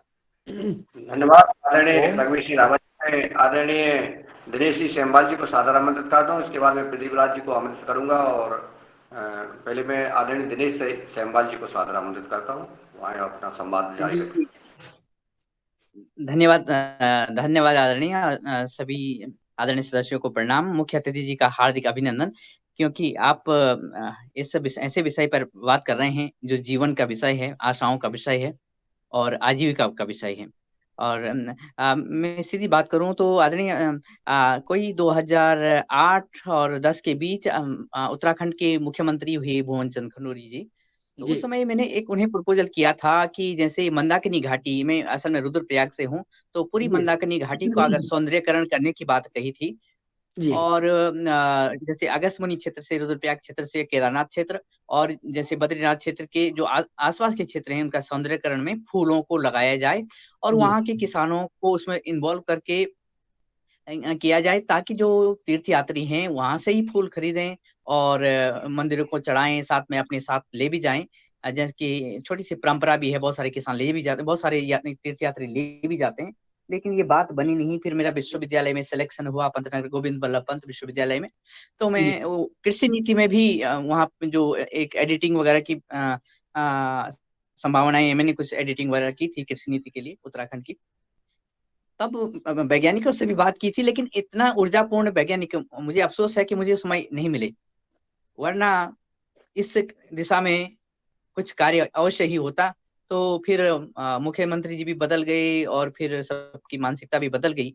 लेकिन मुझे लगता है कि जिस ऊर्जा से आपने बात रखी किसानों की आजीविका के लिए, उसी ऊर्जा से मैं अपने प्रदेश के लिए, उत्तराखंड के लिए, और साथ में अन्य प्रदेशों के किसान अपने प्रदेश के लिए और अपनी आजीविका के लिए कार्य कर सकते हैं। मुझे ये बहुत ही ऊर्जा और आशा आपसे प्राप्त हुई है। हम आपसे लगातार संपर्क करेंगे। धन्यवाद, प्रणाम। ओम। जो आपने प्रश्न रखा सौंदर्यकरण का, वही के पौधे यूज किए जा सकते हैं, लेकिन उसके लिए डेडिकेटेड स्टाफ चाहिए। और मैं आपको ये ऐसे कार्य हमने बहुत किए हैं। आपके कल्पा जगह है किन्नौर में, वहां विश्व का सबसे ऊंचा 1 हेक्टेयर का मैंने वो थाईलैंड से ग्रास मंगवाई थी।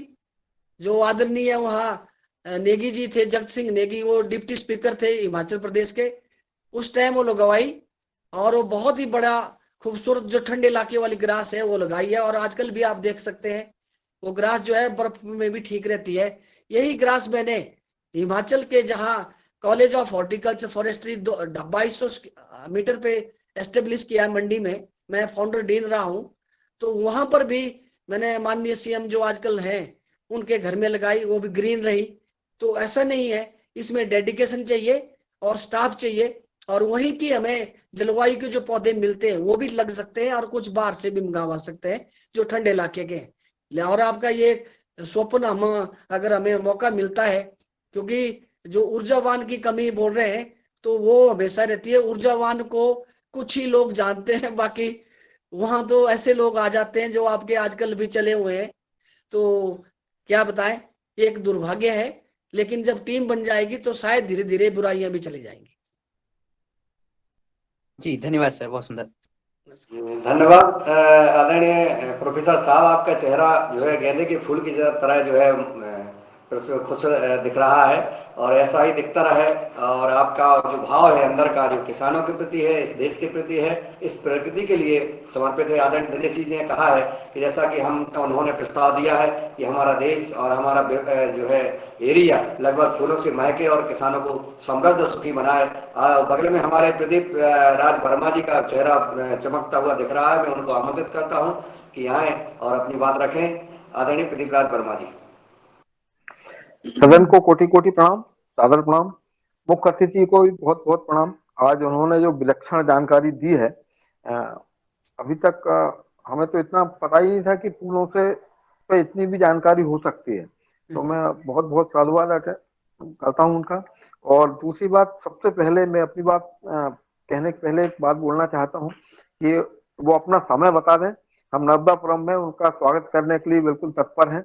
जब भी आप बोलेंगे हम बिल्कुल आपको नर्मदापुरम में स्वागत करने के लिए तत्पर हैं। दूसरी बात मैं पूछना चाह रहा था कि आपने बताया था कि गेंदे की कोई वैरायटी होती है जो जिससे मतलब जानवरों को कंट्रोल किया जा सकता है। जी जी, उस विषय पे हम काम करना चाहेंगे। तो अगर आप बारे में 4 वर्ष पुराने, अगर आप जो ग्वालियर में यूनिवर्सिटी है एग्रीकल्चर की, वहां पर मेरे से ये टेक्निक ली गई थी। डॉक्टर कर्णवीर हैं, वो ओएसडी थे वाइस चांसलर के, और उन्होंने मुख्यमंत्री साहब को भी एक प्रपोजल दिया था कि बंदरों से निपटने के लिए। अब क्या हुआ होगा वो जाने, क्योंकि उन्होंने बुलाया नहीं था। तो आपको इसको प्रैक्टिकली करके भी दिखा देंगे। और जिन फार्मर ने किया था उसका भी मेरे पास नंबर है, राम गोपाल वर्मा, वो भी यहाँ मंडी हिमाचल से शिमला एयरपोर्ट के पास है। उन्होंने इसको करके दिखाया था। तो ये आप अगर लोग इसको पूरी क्षमता के साथ करते हैं, टेक्निकली साउंड होके करते, तो ये डेफिनेटली मिलता है। ऐसा भी नहीं है कि बंदर आके एकदम भाग जाते हैं, टाइम लगता है, क्योंकि वो जो उनके अंदर एलर्जन जाता है तब फायदा मिलता है। तो इसको करके भी दिखाएंगे। और जो आपने कहा कि कब आएंगे, तो मैं थोड़ा सा फैमिली के साथ बैठ के डिस्कस करता हूँ और फिर आपके साथ आने का काम करूंगा। और दूसरी चीज मैं ये बोलना चाहूंगा कि आज अपने सदन में हमारे एक मित्र भी जुड़े हुए हैं जो अमेरिका से में रहते हैं, आजकल वहीं से शिफ्ट हो गए हैं, अशोक वर्मा जी। तो मैं चाहूंगा कि आप हमारे मुनीलाल जी यादव से मैं आग्रह करूंगा कि उनको भी मतलब आमंत्रित करेंगे बोलने के लिए। आज पहली बार आए हुए हैं, वो मेरे बड़े भाई जैसे हैं और अमेरिका में शिफ्ट हो गए हैं और यहाँ से जुड़ गए हैं। वो अशोक वर्मा जी को आमंत्रित करें इसके बाद। जी स्वागत है जी आपका, बहुत बहुत शादीबाद। और मैं आदरणीय वर्मा जी को ससम्मान आमंत्रित करता हूं कि वो आए और अपनी बात रखें। और आपका स्वागत है, ये आपका सदन है। मैं चाहूंगा कि आदरणीय वर्मा जी सादर आमंत्रित हैं, अपनी बात रखने का कष्ट करें। आदरणीय अशोक वर्मा जी, मेरी अशोक आवाज वर्मा पहुंच रही जी, है? अशोक वर्मा जी। जी जी अशोक वर्मा जी।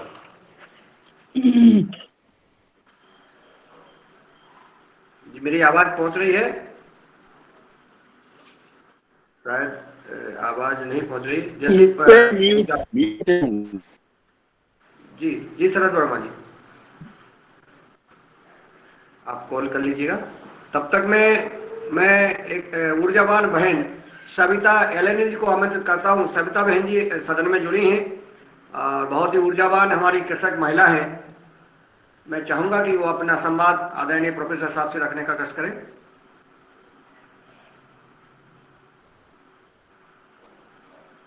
आदरणीय अशोक वर्मा जी तक अगर आवाज पहुंच रही हो तो मेरा संदेश भेज दें, मैं उनको सादर आमंत्रित करता हूं। और मैं जब तक उनसे संवाद कर ले, मैं ऐसे शख्स को आमंत्रित करता हूं जिनके माध्यम से आज हमें आदरणीय प्रोफेसर साहब का मार्गदर्शन प्राप्त हुआ है। वो है आदरणीय कुलदीप पुनियाल जी उत्तराखंड से। मैं आमंत्रित करता हूं कि आप आए और अपना संवाद आदरणीय प्रोफेसर साहब को जारी रखें। और इसके बाद मैं आपसे फिर सबका आभार जरूर ज्ञापित कराऊंगा, क्योंकि आज आपने इस देने के उपहार कार्यक्रम में आदरणीय प्रोफेसर साहब को बुला करके चीफ गेस्ट के रूप में और इस पूरी बगिया को महका दिया है आपने। फूलों जैसा जो है आज अच्छा लग रहा है, कल संगीत के साथ और आज फूलों की बगिया के साथ आज फूल सा महक हमारा योगाहार कार्यक्रम ऐसा महकता रहा है। आदरणीय कुलदीप पुनियाल जी, मैं सादर आमंत्रित करता हूँ, आइए आपका स्वागत है। ओम सभी को मेरा प्रणाम। आज की जो हमारी कक्षा थी, सुबह जो योगा की कक्षा थी, वो भी काफी महत्वपूर्ण थी। काफी नई बातें आज हमने उससे सीखी हैं। और मैं खास तौर पे डॉक्टर साहब का, डॉक्टर वाईसी गुप्ता जी का आभार व्यक्त करता हूं कि उन्होंने अपना अमूल्य समय आज हमें दिया है। क्योंकि कल परसों मेरी आपसे बात हुई थी, तो आप काफी व्यस्त थे। आप किन्हीं कार्यक्रमों में लगातार आपने भाग लेना था। और आपने जो है, जब मैंने आपसे कहा कि हमें जो है किसानों से बातचीत करवानी है आपकी, तो आपने कहा कि नहीं, किसानों के लिए तो मैं कभी भी समय दे सकता हूँ। आप सुबह बोलिए, शाम बोलिए, रात बोलिए। तो मैं आपका आभार व्यक्त करता हूँ कि आपने इतनी उत्सुकता दिखाई। और इसके लिए मैं पूरे सदन की ओर से जो है आपका आभार व्यक्त करता हूँ। और एक खास बात जो है, आपके साथ जो काम करने का जो हमारा अनुभव रहा है, हिमाचल में जो खासियत है, वहाँ के जो वैज्ञानिक हैं, वो मेरे ख्याल से देश भर के वैज्ञानिकों से बिल्कुल अलग हैं।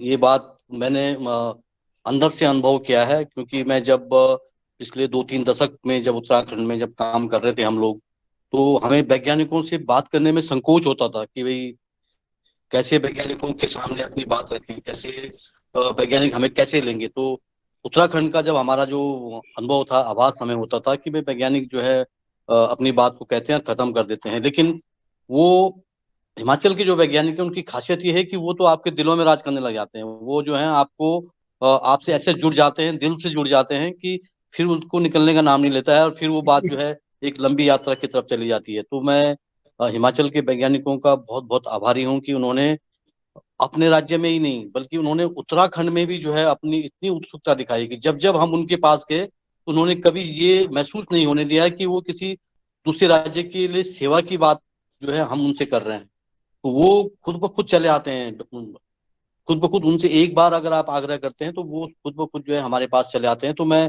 डॉक्टर साहब का मैं एक मेरा जो अनुभव है कि एक बार मुझे जाना था, हमारे यहाँ पे एक टिश्यू कल्चर लैब एस्टेब्लिश होनी थी। फ्लोरिकल्चर के लिए हम जो एक टिश्यू कल्चर लैब यहाँ पे एस्टेब्लिश कर रहे थे, तो डॉक्टर साहब के पास हम गए। तो डॉक्टर साहब ने कहा आप क्या बात कर रहे हैं, मैं आज ही चलने के तैयार हूँ, अभी चलिए आप।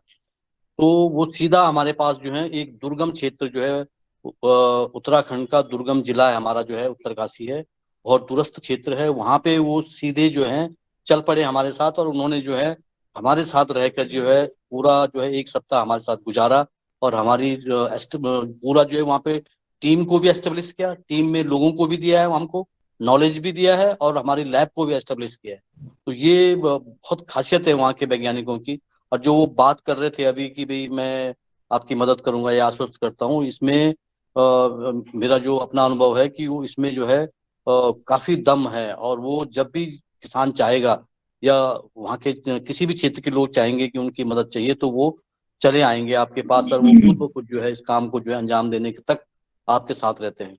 तो मैं खास तौर पे आपका आभारी हूँ, आपने जो है समय दिया आज। और फूलों की खेती में खास तौर पे जो आपने उत्तराखंड में जो है अपना योगदान दिया है। हमारे यहाँ पे आपने जो है काफी सारे जो लिलियम है, आपका जो है क्राइसैंथेमम है, इन फूलों को एस्टेब्लिश करने में काफी मदद की है हमारी। और आज जो है उससे कम से कम जो है सैकड़ों परिवार जो है आमदनी जो है उससे जो है कमा रहे हैं। और उन जो सैकड़ों किसान जो हमारे एक वैली में हुए थे, आज वो जो है विभिन्न क्षेत्रों में जो है कार्य कर रहे हैं। उनसे सीख लेकर के अन्य क्षेत्रों के, उत्तराखंड के अन्य क्षेत्रों में भी लोग जो है काम कर रहे हैं। पौड़ी जिले में भी जो है काफी आज जो है करीब 100 से अधिक किसान हैं जो लिलियम की खेती कर रहे हैं, और वो वहीं से सीख के जो है आए हैं। और ये आज जो है इकोनॉमी में जो बदलाव, जो किसानों की आमदनी में जो बदलाव आया है, जो सकारात्मक बदलाव आया है, वो ये आप लोगों की देन है, हिमाचल के वैज्ञानिकों की देन है। हिमाचल के वैज्ञानिक काफी जो है फार्मर फ्रेंडली हैं। किसान को जो है वो देवता मान लेते हैं, और उनके साथ जो है पग पग पे चलना, साथ देना जो है वो अपना धर्म समझते हैं। तो मैं आपका बहुत बहुत आभार व्यक्त करता हूँ, आपने जो है आज समय दिया। और जो हमारी ये योगाहार जो मंच है, इस योगाहार मंच में हमारे 17-18 स्टेट के लोग जुड़े हुए हैं। और इसमें योगाहार मंच में जो है हमारे वैज्ञानिक भी हैं, सामाजिक कार्यकर्ता भी हैं, हमारे जो हैं एक्टिविस्ट भी इसमें जुड़े हुए हैं हमारे साथ, कई पद्म श्री पुरस्कारों से प्राप्त लोग भी हमारे इससे जुड़े हुए हैं। और हमारे ऐसे ऊर्जावान किसान जिनसे आज आप थोड़ा बहुत रूबरू हुए होंगे, जैसे शरद जी हैं, आपके जो है प्रताप किशन जी हैं, आपके जो है हमारे जो किसान हैं जिन्होंने आपको आमंत्रित किया आज जो है वहां पे जो है, तो ऐसे किसान हैं जो कुछ करना चाहते हैं। तो ये भी जो है इन जैसों की जो काफी सैकड़ों लोग हैं जो हमसे जुड़े हुए हैं, जो डायरेक्टली जुड़े हुए हैं, कुछ इनडायरेक्टली जुड़े हुए हैं। तो ये जो है ये मंच जो है आपका फायदा उठाना चाहेगा। आपका जो है, आपके जो विद्वता है, जो आपका पास जो ज्ञान है, जो आपके पास जो अनुभव है, उसका फायदा अगर हमारे इस मंच को मिलेगा तो हम इसका सौभाग्य समझेंगे अपना, कि हमें जो है एक आज से हमने एक पहल शुरू की है। तो मैं आपका बहुत बहुत आभार व्यक्त करता हूँ। धन्यवाद। धन्यवाद आदरणीय कुलदीप बुनियाल जी। आपने जो कहा है कि हिमाचल प्रदेश के वैज्ञानिक दिल से जुड़ते हैं और किसानों के लिए और हमेशा समर्पित भाव से रहते हैं। मैं बहन सविता जी को आमंत्रित करता हूं, हमारे ऊर्जावान महिला कृषक है। मैं चाहूंगा कि आप अपना संवाद आदरणीय प्रोफेसर से करें। जी सभी को जी आज का जो संवाद था तो बहुत ही अच्छा था, क्योंकि वो जो आपने जो फूल की खेती बताई तो वो बहुत ही अच्छी थी। और जो किसान अभी बाकी खेती कर रहे हैं, वो कपास, सोयाबीन, जो अनेक अनेक प्रकार की खेती जो कर रहे हैं, उससे भी फूल की खेती है तो बहुत अच्छे है। पॉली हाउस के बिना हम विदाउट भी खेती कर सकते हैं उसकी जी, लेकिन आसपास जो मार्केट जो है वो होने को होना, नहीं तो हम वो भी कर सकते। और किसान ने जो फूल की खेती की तो उसमें प्रॉफिट भी अच्छा मिल सकता है। हाँ, ये तो है। और आप कहाँ से बोल रहे हैं? हम वर्धा से बोल रहे हैं जी। मेरा नाम है सविता येलने। वर्धा जो है महाराष्ट्र से बोल रहे हैं।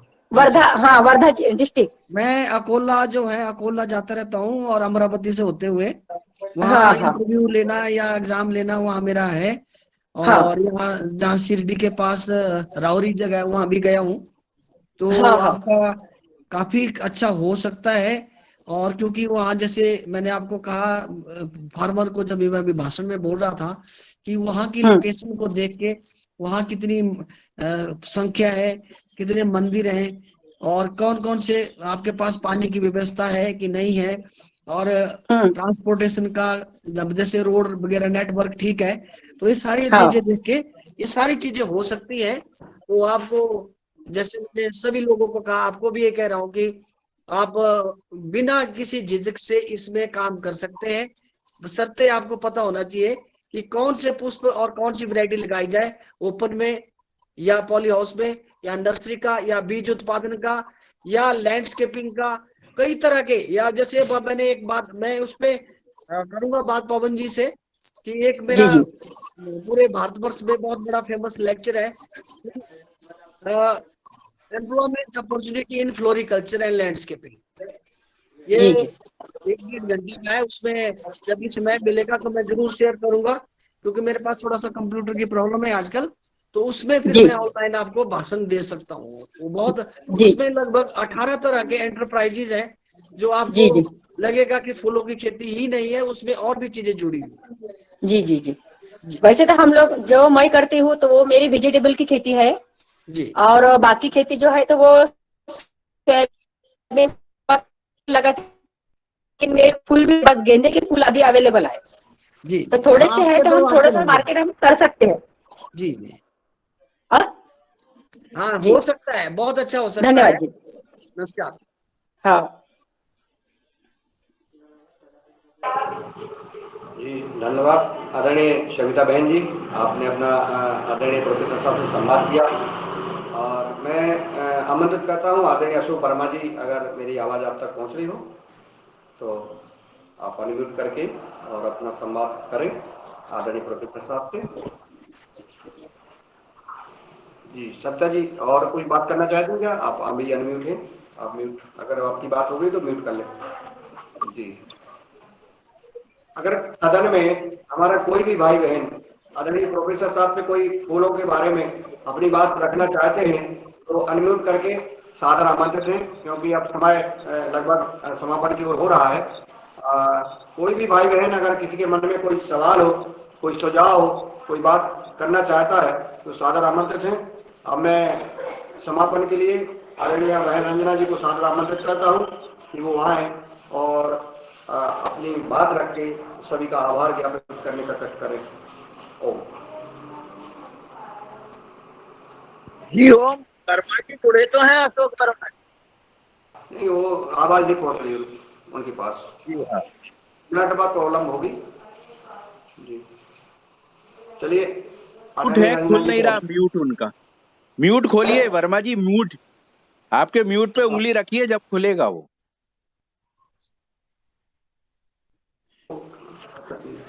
अनम्यूट नहीं हो रहा है उनका।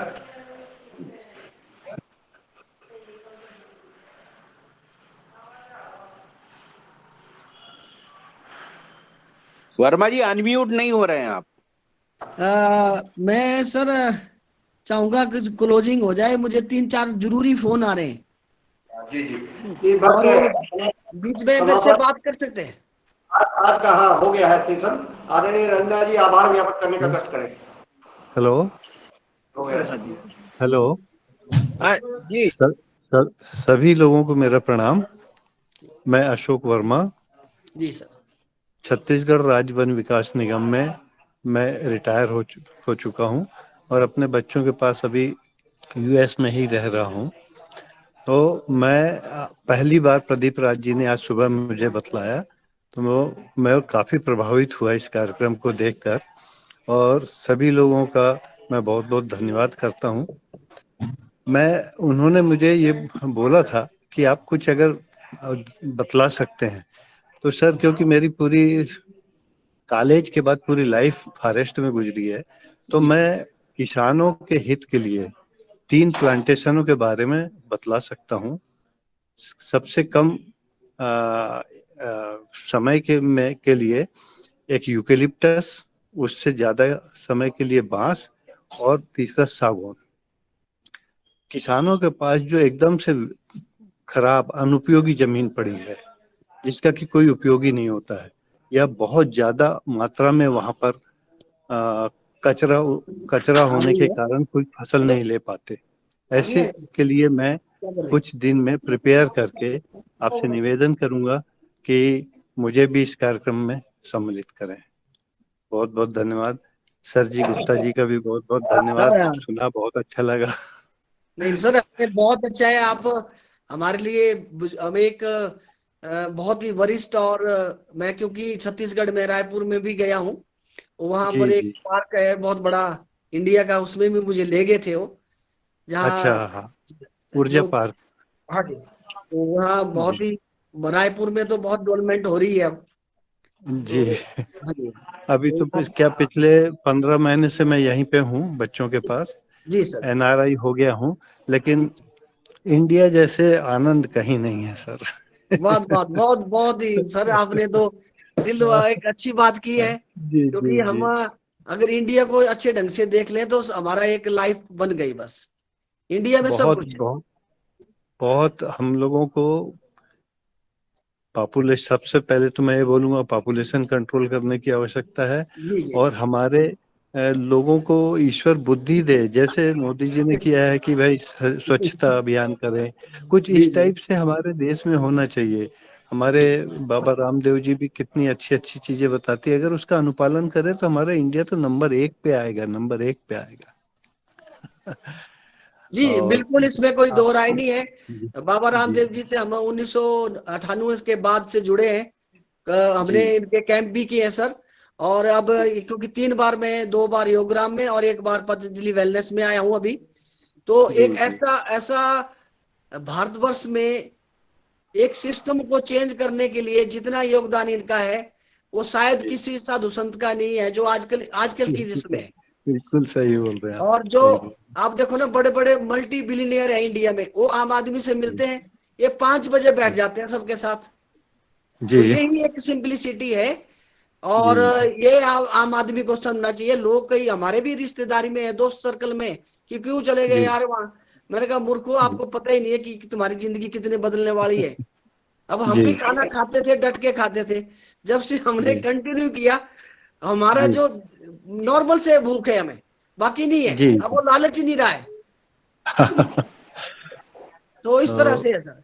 तो बहुत अच्छा लगा सर आपसे मिलके, क्योंकि मुझे थोड़ा सा फोन आ रहे हैं, तो भाई अर्जेंट फोन होंगे सर। आप अटेंड करिएगा। और परम पूज्य स्वामी रामदेव जी महाराज जी की जो आपने बात कही है कि बिहार में विश्व गुरु बनाने के लिए वो समर्पित है, 30 वर्ष से लगातार 20 घंटे परमार्थ का काम करना, स्वयं करना, और लगातार 5 बजे से लेकर 9 बजे तक 4 घंटे योग करना और बोलना। आस्था टीवी चैनल पर 7:30 बजे और इंडिया न्यूज टीवी चैनल पर 7:56 से 8:40 तक, और संस्कार पर, वैदिक तमाम चैनलों पर। ये देश के लिए मैं तो लगता हूं कि इस युग के भगवान हैं परम पूज्य स्वामी रामदेव जी महाराज। मैं तो सर उनका अनुयायी हूँ। अभी मेरे घुटनों के दर्द के लिए मैं योगराज युगल और चंद्रप्रभा भट्टी इंडिया से बुलवा के यहाँ पे खा रहा हूँ। बहुत आपको सुनकर के ऐसा आभास हो रहा है, और आपका मैं चाहूंगा कि आपकी सहभागिता इस योगाहार कार्यक्रम में हमेशा बनी रहे। आदरणीय वर्मा जी, आपके अनुभवी और विद्वान महान पुरुषों का सानिध्य इस दैनिक योगाहार कार्यक्रम में मिलता रहे। और पतंजलि किसान सेवा समिति, पतंजलि योग रिसर्च इंस्टीट्यूट के परिवार, दैनिक योगाहार परिवार की ओर से आप सबका स्वागत, धन्यवाद। आज 8:32 हो गए हैं, और हम कल आपका अनुभव चाहेंगे, सुनेंगे, ऐसा हम आपसे निवेदन करते हैं। कल के लिए हम आपको आमंत्रित करते हैं कि कल आप अपना मार्गदर्शन प्रदान करने का कष्ट करें। और मैं चाहूंगा कि आदरणीय बहन जी आज जो है सबका आभार ज्ञापित कर आज के योगाहार कार्यक्रम को विराम देने का कष्ट करें। जी, सभी लोगों को मेरा प्रणाम। नमस्कार। नमस्कार जी, धन्यवाद सभी को। सर जी को चले जाएं, मुखर्जी जी को जाने दीजिए। वो आदरणीय प्रोफेसर साहब, आप अटेंड कर ले फोन, आप जा सकते हैं। ठीक है सर, ठीक है, धन्यवाद सर, धन्यवाद। कल मिलते हैं। सदन चालू रहने दे। और आज की कक्षा बहुत सुंदर है। आज हमारे योग शिक्षिका बिमला जी ने बहुत सुंदर कक्षा ली, बहुत बहुत धन्यवाद उनका भी। और आज के हमारे मुख्य अतिथि आदरणीय डॉक्टर गुप्ता जी, उन्होंने भी बहुत सुंदर फूलों के बारे में जानकारी दी। बहुत ही महत्वपूर्ण ऐसा आज का हमारे क्लास रहा। और कल हमारे क्लास में परिवार में संगीत से महक गया था और आज हमारा दैनिक योगाहार परिवार फूलों की तरह महक रहा है। तो इसी तरह ये दैनिक योगाहार परिवार ऐसे ही महकता रहे, ऐसे ही इसकी सुगंध पूरे देश भर पूरे विश्व में फैलती रहे। इसी के साथ में सभी का आभार व्यक्त करती हूँ जो भी हमारे साथ जुड़े हैं। आदरणीय मुन्नीलाल भाई जी, आदरणीय बहन राजश्री कुशवाहा जी, आदरणीय अशोक वर्मा जी, आदरणीय भगवान दास कुशवाहा जी, आदरणीय भुवनेश्वर राय जी, आदरणीय दिनेश सेमवाल जी, आदरणीय कुलदीप पुनियाल जी, आदरणीय लीना शर्मा जी, आदरणीय साबड़े जी, आदरणीय ओमकार नाथ जी, आदरणीय पवन कुमार सर, आदरणीय प्रभात थापलियाल जी, आदरणीय प्रदीप राजवर्मा जी, आदरणीय रमेश चंद्र मेहरा जी, आदरणीय रामकृष्ण रघुवंशी जी, आदरणीय रूप सिंह राजपूत जी, आदरणीय शरद वर्मा जी, आदरणीय उमाशंकर प्रसाद जी, आदरणीय विनोद बत्रा, आदरणीय योग आरती भाई जुड़े उन सभी का, और जो योग शिक्षिका थी उनका भी मैं आभार व्यक्त करती हूँ। वो भी लेते हुए सभी का मैं आभार और धन्यवाद। और सबका दिन मंगलमय हो, सबका स्वास्थ्य अच्छा रहे। इसी के साथ कल सुबह 5:30 बजे दैनिक योगाहार परिवार में मिलते हैं। तब तक ओम नमस्कार।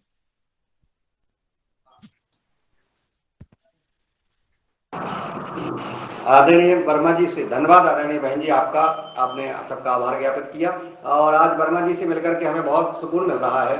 और मैं आज चूंकि आज समय हो गया है इसलिए क्योंकि जी मैं चाहूंगा कि आपको सब लोग सुने।